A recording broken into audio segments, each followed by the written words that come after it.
I think we all are aware about the India-Pakistan war-like situation, almost a war that is going on right now.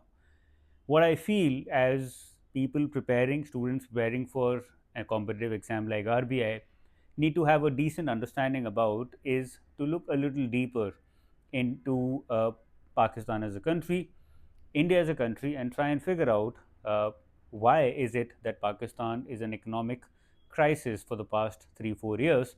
What are the major reasons behind it?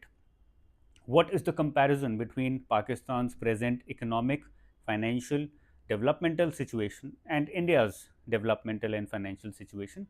And then try and figure out what are the reasons behind Pakistan's economic crisis and how do they compare with India's economic crisis, and how is it as a case study for India and also the entire world. It's a very interesting case study, Pakistan as a country, and we need to know about it. Knowing, having more understanding is the key, is the key to unlocking the path to decoding what is going around you, because there's so much propaganda, there's so much fake news, we often get stuck in all those things and we are unable to look deeper. So this video is about understanding Pakistan and India from an economic financial point of view, so that you have a deeper, better, more refined understanding of the two economies. So let's begin. First of all, why is it important to understand?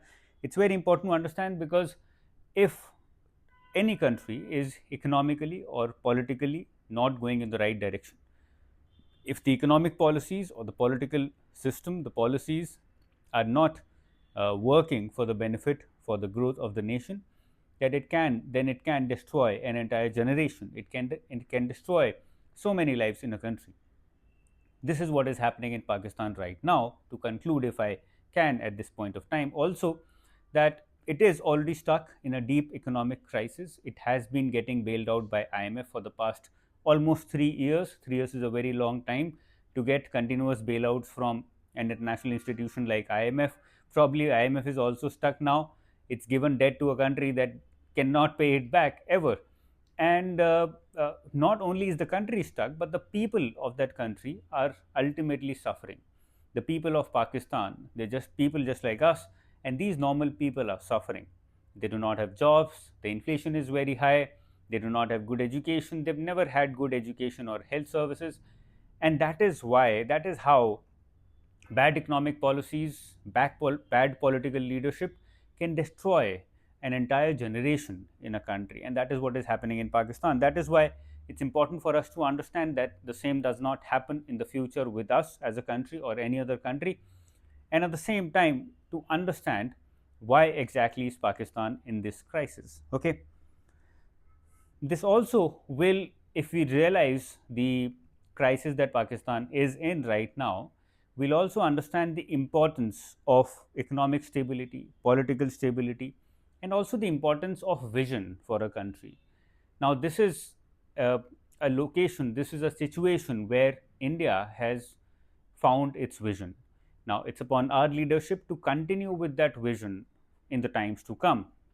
2047 developed country, all those uh, are also PR activities, but at the same time it also tells us that the leadership is looking long. The leadership is not just limiting itself to the next 5 years or firefighting all the time. The leadership is trying to think the next 100 years, because that is how generations are built, that is how development, actual development happens in a country. और ऐसा नहीं है कि अगली generation को फ़ायदा मिलेगा तो you will not be able to enjoy it. Humans live on an average 70-80 years nowadays. You will also get to enjoy the benefits of that development, of that vision. So economic policy, political leadership, the vision of a country that the leadership has, the importance of that will be visible with this session. Okay, it also helps us understand that we as a nation or as people need to know our history, but at the same time it's important not to live in the shadow of the past. This is a major problem with Pakistan as a nation, especially their leadership. They have been living in the shadow of the past. They're unable to look to the future, they're unable to look ahead. And this is where India is going ahead very fast, exponentially compared to Pakistan. We are able to look ahead, and that is where the leadership plays a major role. If they look ahead, the entire nation is able to look ahead.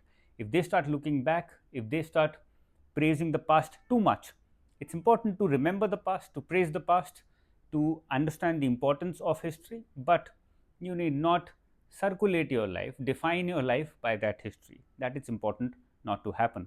And that is also a learning for India. At this point of time, it's very crucial because Pakistan is a nation that has been bogged down by the burden of the history, because the people and the leadership has been too obsessed with that past, with that history. India has not. India has moved on. We need to keep moving on. That's also a learning from this case study. So let's start with the comparison, and I'm going to make this comparison as economic in its orientation as possible. Let's try and understand what are the parameters, indicators that can help us figure out whether a country is doing well or whether a country is going towards an economic, financial, or an overall crisis. The first parameter, very obvious, and all these parameters are going to be very obvious, very simple as well, is GDP, gross domestic product, which simply means the amount of production in an economy. Okay, I've written some numbers so that we can make some sense out of the difference between GDP of India versus Pakistan, and that also tells us something about Pakistan's present state, present economic state. Okay, so Pakistan's nominal GDP in 2023 was $337 billion. Round off कर देते हैं, approximately $330 billion. That was the GDP in 2023 Pakistan का था. Real GDP $400 billion, very similar. Indian GDP at the same time 2023 was more than $3 trillion. That means 10 times of Pakistan. So this simply means that the production in our economy, incomes in our economy, expenditures in our economy, GDP measure करने के methods होते हैं अलग अलग, right? All of this is 10 times of Pakistan already. So we are already 10 times a bigger nation than Pakistan when it comes to the simplest economic metric. That tells us a lot about the difference that we ought to maintain in other parameters as well, whether it's defense, whether it's living standard, whether it's happiness, anything and everything at all. Okay, so GDP, that's the first parameter which tells us where does Pakistan stand at this point of time. It's already 10 times behind us. It needs to take a big leap to be able to compare with us. Okay, I'm not making a comparison between India and China. If we do that, we will see that India lags far behind China, but right now we are trying to compare Pakistan and India because of the situation that's happening, so that we have a deeper understanding of where do these two countries stand. So we need to stop comparing ourselves with a country that's already behind us so much, and we need to look ahead and look at countries that are doing much better and try and find the reasons for that. But let's also understand that we can go that path if we keep making a lot of mistakes, right? The second metric, the second indicator is the growth rate in GDP. By what percentage is the production in the economy growing year after year? That's what we mean by growth rate of GDP. Pakistan's growth rate fiscal year 2024 2.4%. In 2023 it was negative minus 0.2%. So GDP growth rate went down, the production went down. This probably is, it's growing at Hindu rate of growth, which was something that India used to do before 1991, and it's still doing that 30-35 years down the line as well. I can only say that it's so inspired and so obsessed with India of the past that it's still stuck at the same rate of growth. That's what I can say. India today is at 7.6% and 5.6%. So 7.6% in 24-25, 5.6% in 23-24. That's more than double of Pakistan's growth rate of GDP. So 10 years down the line, the difference of 10 times, which we just saw in GDP, it's going to balloon further and becomes 15 times, 20 times, because there's a big gap in the growth in the GDP between the two countries. Okay, so that's also another important metric, important indicator that tells us a lot about how the countries are performing, these two countries are performing. The next indicator is Forex reserves for import export. Every country needs to import something, needs to export something, but whenever it does, it needs to pay in dollars because that's the international currency. We cannot pay in rupees, we cannot pay in any other currency because it is unacceptable by the other country with which we are importing or exporting. There are some exceptions, but normally this is what happens. and you need forex reserves to be able to do that. If you do not have enough reserves of foreign exchange, forex reserves means reserves of foreign exchange. If you do not have excess cash of foreign currency in your pocket, then you will not be able to buy stuff from the international market. It's as simple as that. Pakistan's forex reserves right now are 15 billion US dollars. On the other hand, you compare it with India, India's forex reserves are 700 billion dollars, 50 more than 50 times of Pakistan's present forex reserves, and Pakistan's forex reserves are enough only for 3 months of imports. After that, the entire nation can even go dark, because majority of its energy needs are met by imports. It does not have its own energy reserves, or even if it probably has, it does not have the technology to exploit that. So it imports majority of its energy needs, and energy, petroleum, coal, other kinds of energy, this is the basis of modern living. If you do not have energy, then you will not be able to do anything. The nation will be in complete darkness. Therefore, it tells us a lot about Pakistan situation right now, economic situation right now, and this is what tells us. This is it gives us clear indication of how stupid that entire nation, the leadership, can be. Because what are they doing when they're going through an economic crisis? They're trying to wage a war on another nation. Why are they doing that? Just to get some attention, just to get some money. Why do they need money? Just to keep afloat, just to keep the government running. That's the only reason. That's one of the major reasons. They're hungry for attention, they're hungry for money, and they do not have money in their coffers at the moment. That is why they're doing all of this. Okay, a very I can brazenly call it stupid way of trying to deal with the crisis. The next metric or indicator is fiscal deficit, which means the difference between revenue of a government and the expenditure of the government. If the expenditure of a government year on year is more than the revenue, then we say that the government is in deficit. Now, deficit is not always bad. Why? Because you borrow in order to invest in the economy, and through that investment, you try and generate some returns. Through those returns, you pay back the borrowings, and your economy also starts growing. That's what borrowings are for. But when this deficit goes out of hand, then the interest payments on those borrowings itself become so big that you can never get back on track. Whatever you do with that money, whatever incomes you can generate with that money, it's not going to matter. Why? Because the interest liability is too much now. You have to pay too much money, you will never be able to grow. What is the fiscal deficit situation of Pakistan? 7.4% of GDP. India, 4% of GDP, almost half of Pakistan. Another important, not a number, not a metric, but another important understanding, which is important when we're talking about fiscal deficit, is how are you using that money. This is what India, when India made a mistake before 1991, between 1980 and 1990, we also had very high fiscal deficits, but we used all of those borrowings for consumption needs. For example, आपने borrow किया पैसा और आप शाम को जाके beer P रहे हो, बोरो किया पैसा चिप्स का पैकेट खा रहे हो, बोरो किया पैसा मार्केट में जाके चिकन खा रहे हो, मार्केट में जाके बढ़िया पार्टी कर रहे हो. If you're doing that, what will happen? You ultimately have to pay back that money, but you've not done anything with that money, you've just consumed it. So there is no way that you will ever be able to pay it back unless your income increases. या तो तुम्हारी नौकरी लग जाए बहुत बढ़िया, या कोई बिजनेस कर लो बहुत बढ़िया. But let's assume that all of that stays stagnant. Why stays stagnant? Because जो आपने borrow किया था वो सब से आपने consume कर लिया. You've not invested your money elsewhere. You've not invested it in order to increase your income. So your income is not going to increase anyhow, and your liability will go on increasing. You will never be able to pay back that money. Ultimately you will go bankrupt. Okay. So this is another indicator of where the situation, where a country stands financially. The next indicator, and one of the most important indicator, which is often ignored or often not understood by economies, and it's too late when they start understanding the implication of this, and this is inflation. Because it's so hidden sometimes in economies that economies try and ignore it as far as they can, because it's very painful to deal with inflation. Okay. High inflation automatically means lower growth. But why lower growth? Why lower employment. Why lower consumption if there is high inflation in economy?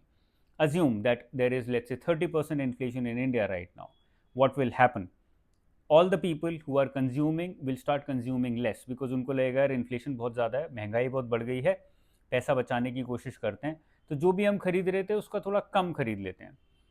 अभी normally 200 ग्राम चावल खाया करते थे दिन में, अभी 150 ग्राम कर लेते हैं. So that is how they start making altering their budgets.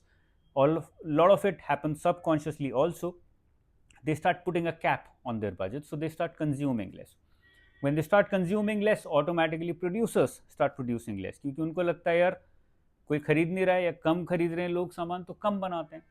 When they start producing less, the employment in the economy starts going down, because all these producers, let's say they were producing 1 lakh kg of, let's say, rice every day. Now they're saying 1 lakh is not required. Let's produce 80,000, 70,000, or let's say 1 lakh produce karne ke liye they had a labor force of 100 people. Now they're saying we don't need a labor force of 100 people. Our revenues are already going down. Let's start firing people. 50 से काम चल जाएगा, 60 से काम चल जाएगा. So they start employing less people. Employment goes down. अब ये जो लोग पैसा कमा रहे थे एम्प्लॉयमेंट के थ्रू, सैलरी के थ्रू, ये सब लोग मार्केट में आ गए, मार्केट में खाली बैठे हैं, या तो एम्प्लॉयमेंट मिलेगा या नहीं मिलेगा. एम्प्लॉयमेंट बहुत सारे लोगों को नहीं मिलेगा, because at large scale people start, companies start firing people. Lot of these unemployed people are there sitting idle in the market, in the economy, and their consumption goes down further because उनकी employment कम हो गई, तो अब वो कहाँ से खाएंगे, कहाँ से कमाएंगे. So automatically we are stuck in a vicious cycle where inflation was already high because people started consuming less. Production goes down, employment goes down, consumption goes down even further. So we are stuck in a vicious cycle. That is where inflation takes us. And this is where it gets interesting. Pakistan's inflation in 2023 was 28%, almost at galloping inflation. They're almost there. They're almost running out of control when it comes to inflation. India, on the other hand, was in a very safe zone, 5.6%, 4.6%, 5.4%. इसके around hover कर रहा है inflation, which is a very safe zone. So this is a comparison of economic situation of India and Pakistan, and you can see very clearly that Pakistan is doing it out of desperation, India is doing it out of self-defense, and Pakistan can certainly not sustain this for too long because it's already stuck in a crisis. But this Pakistani situation, economic situation right now, it's very similar to where India was stuck in 1991. And you can just imagine, you all have read about 1991 economic crisis.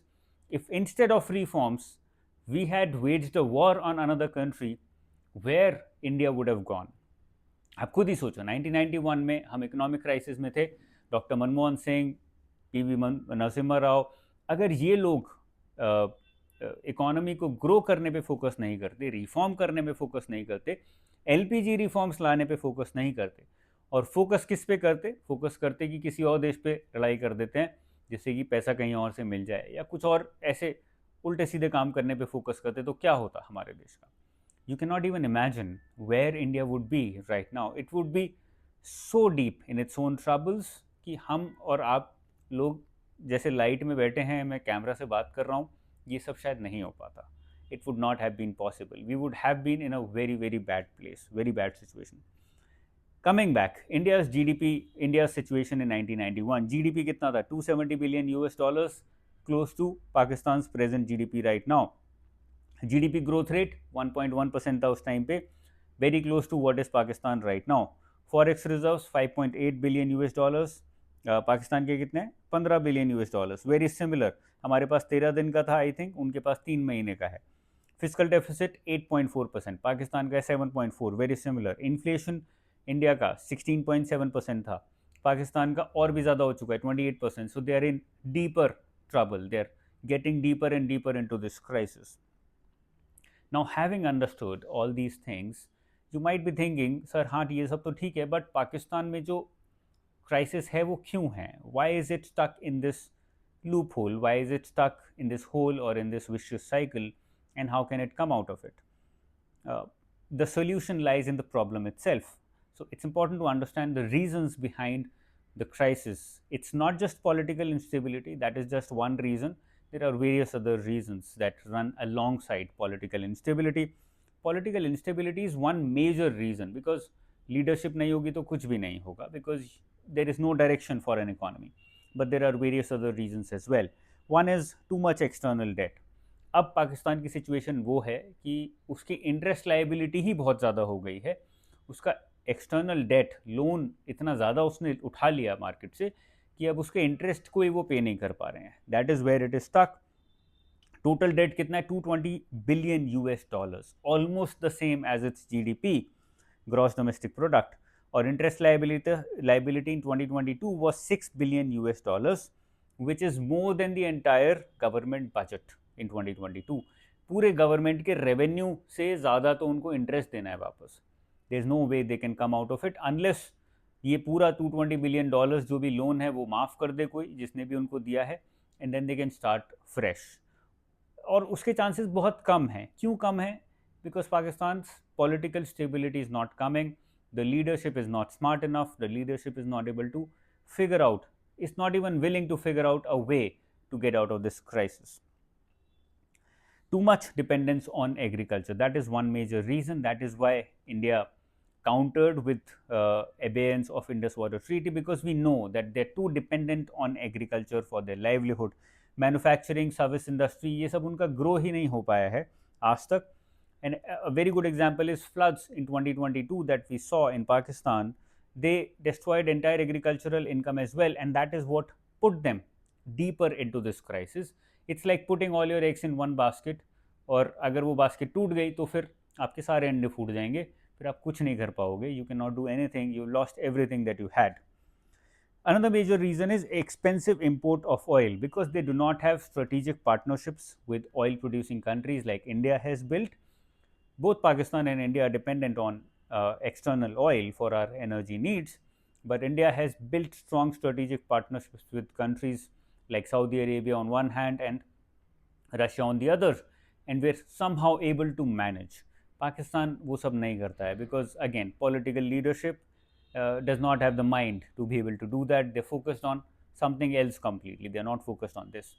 But this is one major reason, because they're an importer of oil, and oil prices have gone up post Russia-Ukraine war, and they've not been able to manage it. They don't know how to manage it. There's no political will to manage it. So petrol is very expensive, oil is very expensive, because they have to import all of it, and they're not able to manage it somehow. So they're paying a lot of money in order to import all this oil. There's lack of capital formation. अब पाकिस्तान ने क्या किया? दे borrowed a lot of money. India also borrowed a lot of money, but we invested them in the right place. After 1991, when we went through LPG reforms, we started investing them at the right place. हमने लोगों को educate किया है.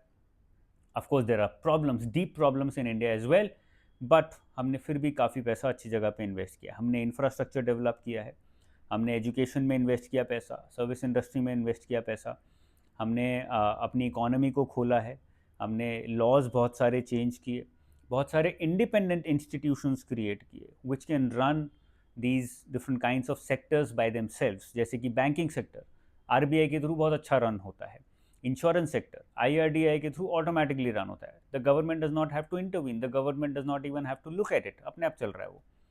It's like automation. SEBI है, it is managing the entire capital markets, and the capital markets is giving so much return to people. पूरी economy में वो पैसा सर्कुलेट करने में हेल्प कर रहा है. All these institutions could not be created, all these different investments could not be made. अब ये इन्वेस्टमेंट नहीं करोगे तो कैपिटल फॉर्मेशन नहीं होगा इकोनॉमी में. कैपिटल फॉर्मेशन नहीं होगा तो आपकी इनकम बढ़ेगी ही नहीं, आपकी इनकम वहीं अटकी की अटकी रह जाएगी. That is one major reason of Pakistan's present economic crisis. And finally, there are fundamental issues. Now, these issues are there in India as well. ऐसा नहीं है कि यहाँ पे सब कुछ बढ़िया है, but it is much worse. Fundamental issues like lack of health, lack of education, lack of employment opportunities, lack of modernization, lack of foreign investment. ये बहुत बेसिक चीज़ें हैं जो हर देश को आज करने की ज़रूरत है. अगर वो नहीं करेगा, then it is going deeper and deeper into this crisis, and ultimately it results in a failed state. And this failed state is harmful for everyone, not only the people. जो पॉलिटिकल लीडरशिप है वो भी मरती है कहीं ना कहीं जाके. तो ऐसा नहीं है कि वो खुश रहते हैं, they also get stuck. A lot of people make a lot of money, but a lot more people lose a lot more money and the entire nation suffers. That is what we are seeing in Pakistan, because people are not educated enough, people do not have good health facilities, employment opportunities नहीं हैं, वो अभी भी पुराने पुराने काम कर रहे हैं, ज़्यादा नहीं कमा पा रहे हैं, कुछ भी मॉडर्नाइजेशन नहीं है, रोड्स नहीं है, रेलवेज़ अच्छे नहीं हैं, एयरपोर्ट्स की कंडीशन काफ़ी ख़राब है, फॉरेन इन्वेस्टमेंट को वो अपनी कंट्री में नहीं बुला पा रहे हैं because nobody has trust और nobody has confidence in the economy of Pakistan. So these are the deep rooted problems in Pakistan's economic condition as of today. And that is why I think this war is, is going to be a very one-sided war, especially after some days, because Pakistan's economy is not in a situation to, you know, lengthen this war, to carry on this war for a very long time, because it does not have support. It has support of very small countries like Turkey, does not have support of big countries. There's no there's no pressure on India to diplomatically solve it, so we can go through. China is there, but we'll talk about China a little later, probably in some other video.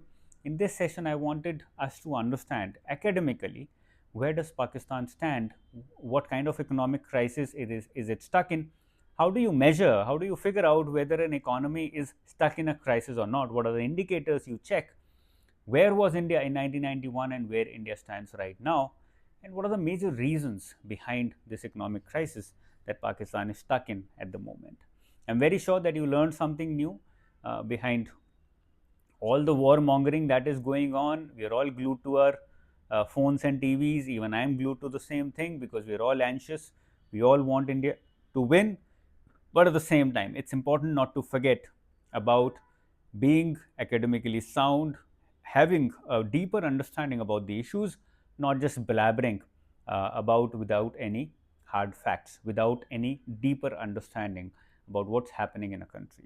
Okay, if you have anything to say, you can put it down in the comment section below. I will be more than happy to try and reply as many comments as possible. I will see you once again very soon. Keep studying hard. All the best. Bye bye. Jai Hind.